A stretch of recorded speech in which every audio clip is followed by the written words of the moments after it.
E aí galera, beleza? Bem-vindos à nossa quinta aula do nosso curso de Introdução à Programação Web. Olha só, o caminho que a gente já percorreu. A gente deu a estrutura para nossa página HTML, demos todo o estilo, né, e a aparência com o CSS, né? A nossa casa digital aqui, ela tem paredes, ela tem portas e já está toda pintada e decorada. Mas ainda é uma maquete, nada se move, nada acontece, ela é estática. E se quiséssemos que ao clicar no botão uma mensagem aparecesse ou que uma imagem mudasse, para isso a gente precisa ligar a eletricidade da nossa casa. E essa eletricidade tem nome, é o JavaScript. Hoje vamos dar nossos primeiros passos na programação de verdade, uma linguagem de programação. Vamos usar o JavaScript para ouvir o que o usuário faz e fazer a nossa página reagir. Vai ser um salto gigantesco, então vamos dar vida para o nosso projeto. De volta aqui no VS Code, de volta ao nosso projeto, assim como a gente fez com o CSS, a melhor forma de organizar o nosso código JavaScript é em um arquivo separado. Então vamos criar o nosso arquivo chamado script.js. Cara, aqui em new file, script.js.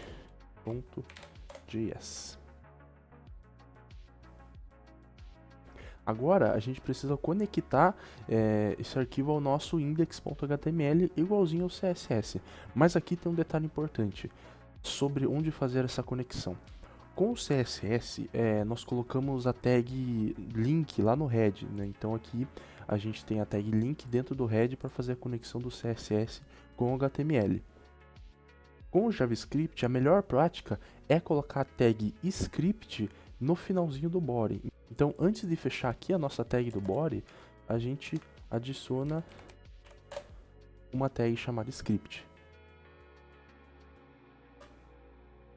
Dentro dessa tag, a gente coloca o source, que vai ser o caminho, né? Vai ser o diretório onde o arquivo se encontra. Então, dentro da tag de fechamento, a gente coloca source igual, entre aspas, o nome do nosso arquivo, script.js.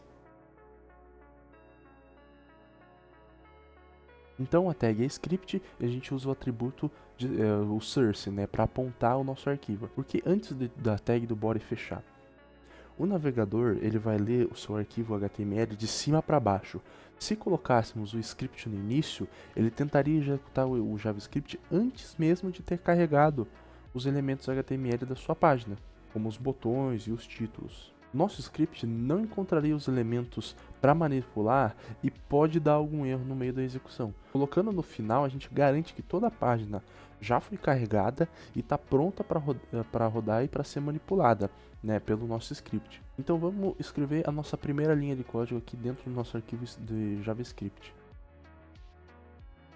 Existe uma ferramenta essencial para todo programador, que é o console do navegador. Podemos enviar mensagens para ele testar se o nosso código está funcionando. Então vamos fazer isso com o comando chamado console.log, que você simplesmente dá um print na tela do console do navegador. É igual que fosse o print do Python ou o printf da linguagem C. Então, console.log olá, ponto e vírgula no final da linha. Então, com o arquivo salvo, a gente vai aqui na nossa página, dá um F5 e a gente clica aqui em inspecionar a nossa página. No inspecionar, a gente tem aqui a aba console aqui em cima. Dentro aqui vai ter a nossa linha lá do JavaScript.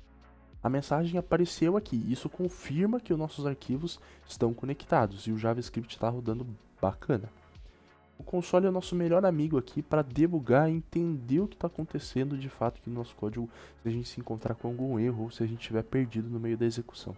Ok, agora vamos para a mágica de verdade. O nosso objetivo hoje nesse vídeo, vamos fazer uma mensagem de alerta, né, aparecer quando clicar em um botão. Então lá no nosso index.html a gente precisa criar esse botão. Então depois da nossa lista aqui, a gente cria uma tag chamada button. Como atributo aqui na tag de abertura, a gente coloca um ID para ele. Vou colocar botão. E no nosso botão vai estar escrito clique aqui. Pronto, a gente conseguiu, a gente deu um ID para tag, que é muito importante. Agora a gente vai lá no nosso script, no nosso JavaScript, e a gente seleciona o elemento que a gente quer manipular aqui dentro. Então a gente cria uma constante, né? Const botão igual document.query selector e o nosso ID aqui dentro. Botão. Eu vou até mudar o ID para não ficar o nome igual o nome da variável. Pode acabar dando algum problema. Botão interativo. Muda aqui também. Beleza. Agora a gente vai definir a ação que vai acontecer, né? A nossa função. Então a gente abre uma função aqui. Function mostrar alerta. Abre o nosso bloco de código aqui, a nossa função. E bota alert. Parabéns.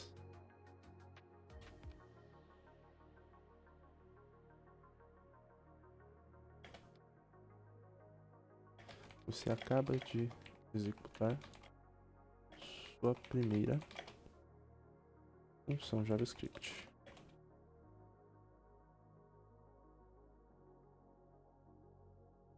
Beleza.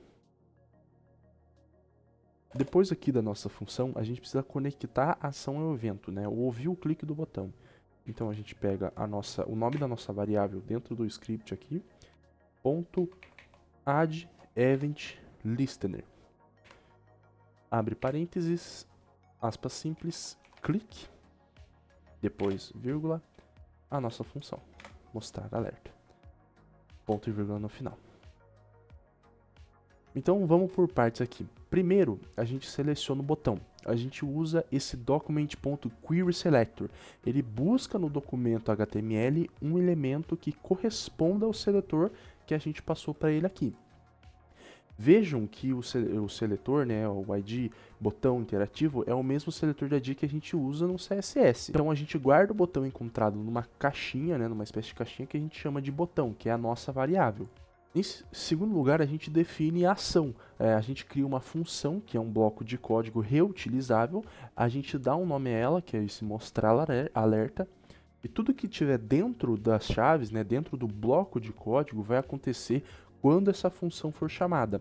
Por enquanto, ela só vai chamar o botão, o comando alert, né, que exibe aquela caixinha de alerta padrão do navegador. E terceiro aqui, a gente conecta tudo, né? Essa linha é a cola, né? Dizemos, ei, botão, adiciona um ouvinte de evento, add event listener, né? O evento que você vai ouvir é o clique.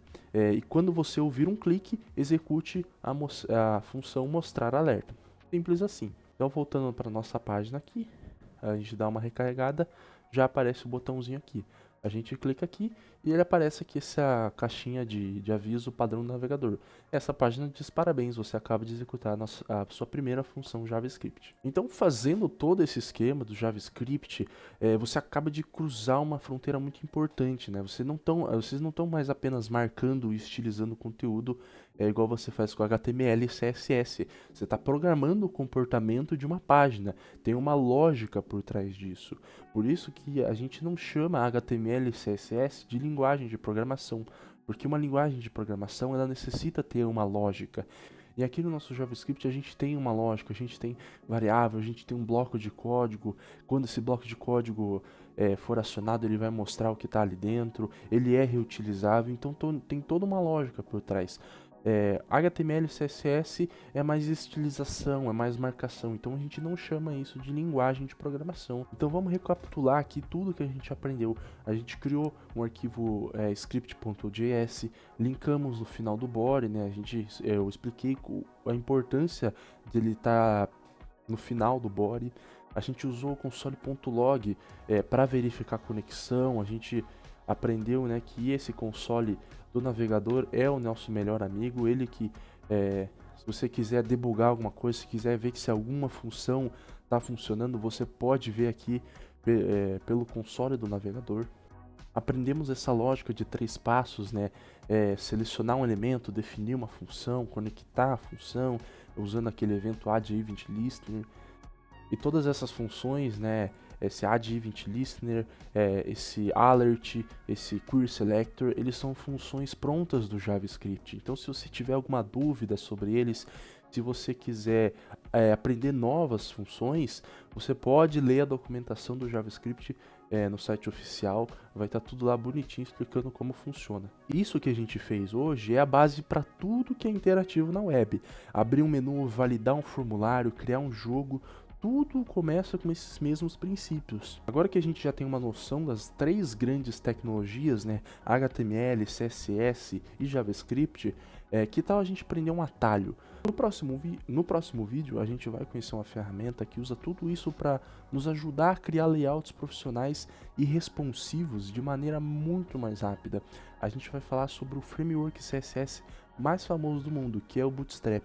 Nossa aula vai acabando por aqui. Se você gostou, aperta o botão de like e se inscreva, porque a partir de agora as coisas vão ficar cada vez mais poderosas. Dúvidas, desabafos, comemorações, comentários estão aqui embaixo, viu? Um abraço e até a próxima.